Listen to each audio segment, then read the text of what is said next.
Саламатсыздар, әңгіме сүйер қауым. Бүгін сіздерге Бибі Мергеннің өзіме бұйырмаған Ахмата атты әңгімесін баяндап беремін.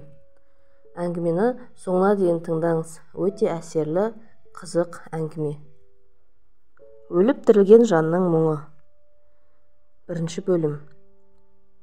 Өліп тірілу дегенге көпшілік сене қоймас, бірақ мен өліп қайта тірілдім. Жүрегім соғып, тәнім қыбырлап жатқанымен рухым өліп жатты. Біраз уақыт. Мен тірі адам санатынан шығарып, өледіге оп-оңай қия салған басқа емес, өзімнің жақын жандарым еді. Әрине, кінәламаймын оларды. Сол жағдайға жеткізген өзім ғой. Олар мені өледі деп те ойламады. Өле салғым-ақ келеді.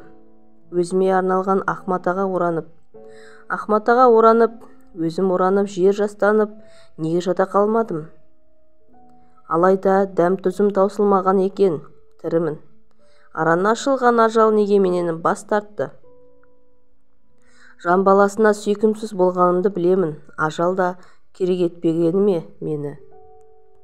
Ең сорақысы да сол екен, бұл дүниемен қоштасып қойғанмен, о дүние қабылдамаса қайтейін? Екі дүниеге керексіз бір сұмырай болдым мен сол сәтте. Мейлі, кеңірек толғайыншы, сол күйге түсірген күйіме. Кеңес дәуірінің іргесі сөгіліп, мемлекет меншігіндегі мекемелер тартысқа түсіп, менің де жолым бола қалды. Үй жанындағы үлкен ғимаратты меншігіме өткізіп, құрылыс материалдарын шығаратын цехқа айналдырдым. Тірлігім әдегенен дөңгеленіп алға жөнелді. Серік есімім сәкеге айналып, беделім бірден биіктеп, қалтам томпайып шыға келді аз күннің ішінде. Міне, бар бәледе сол кезден басталды. Бір қызығы, сол күнге дейін қарапайым күн кешкен қара басым, көп ақшаны қалай, қайда жұмсарымды білмейтінмін. Әйтеуір әйелім Салиманың қыт-қытауымен үйімізді кеңейтіп, жиһаздарымызды жаңартып алдық. Өзім қымбат көлік міндім. Әлі мектеп бітірмеген үлкен ұлыма да бір көлік әперіп қойдым. Кәсібімді кеңейттім. Ақша деген күнде құйылып тұр. Бірден байып шыға келдік қой. Жоқ жерден тамыр таныс, дос жаран дегендер көбейді.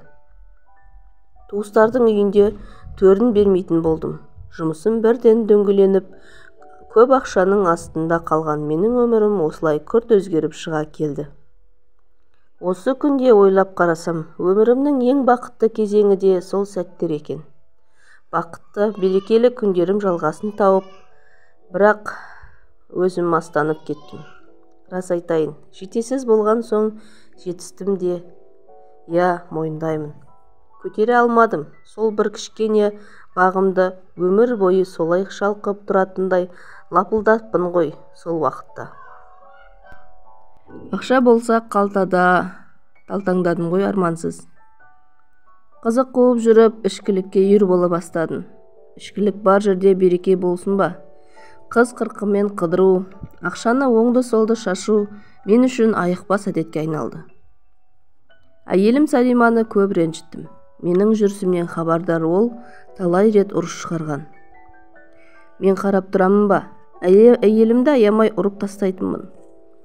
Ол байқұс ертеңіне түк болмағандай көгерген көзіне көзілдірік тағып, сыртқа сыр алдырмай жүре беретін. Менің талай озбырлығым мен қиянатымды, ақмақтығымды кешіре білді. Салимаш, бұл күнде ойлап қарасам, жаратқан пендесіне бұл дүниеде бақ пен байлыққа ие болу үшін әйтеуір бір мүмкіндік береді екен. Сол мүмкіндікті дұрыс пайдаланып, асықпай, аспай тасымай, бақ берекесін ұстап қалатын жандарға тәнтімін. Мына мен сияқты желөкпелердің бағын бағалауы екталай. Бағаламағанға бақ қонбайды. Ол рас. Шайтан суға еліріп алып, әйелім мен бала шағама не көрсетпедім мен. Балаларымды да ұрған кездер болды ішіп алып. Кенже ұлымның сол кездегі айтқан сөзі әлі құлақ түбімде. Папа, Біз бай болғалы сіз қатты өзгеріп кеттіңіз. Бұрын мамамды сізді ұрынмайтын едіңіз. Бұрынғыдай өмір сүрекші, деді. Ұлымның сөзін Сәлимаш та қоштайтын. Балалардың қатарына қосылып берекелі өмір сүреміз бе десек, керісінше құтымыз қашты ғой. Қарасу мен қара нанды қайғысыз ішкен қандай рахат, деп көзіне жас алатын. Ол уақытта өзі түсінбей осындай жағдайлар болды. Маған ақыл айтатындарды кекетіп, ақымаққа балайтынмын. Өзімді керемет мықты санадым. Шалқайдым. Қатты шалқайғаным соншалықты шалқамнан құладым ғой.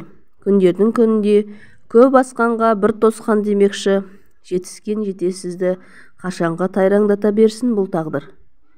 Нәпсінің жетегіне еріп жұмысқа дұрыс көңіл бұрмадым. Құрдымға кете бастады кәсібім. Сонда да қоймадым қызық қууды. Талқанымды қу құлқын мен нәпсімнің жолын аямай шаштым.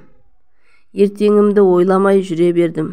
Сәлиманың сол кездегі шыдамдылығына бұл күнде таң қаламын. Әттең-ай! Ешбір әйел Сәлима сияқты кешірімді бола алмасы керек. Іштей менен көңілі қалса да, балалар үшін шыдаған байқұсым-ай. Мені өлімге неге оп-оңай қия салғанын да осы күнде түсініп жатырмын ғой. Жалғасы бар.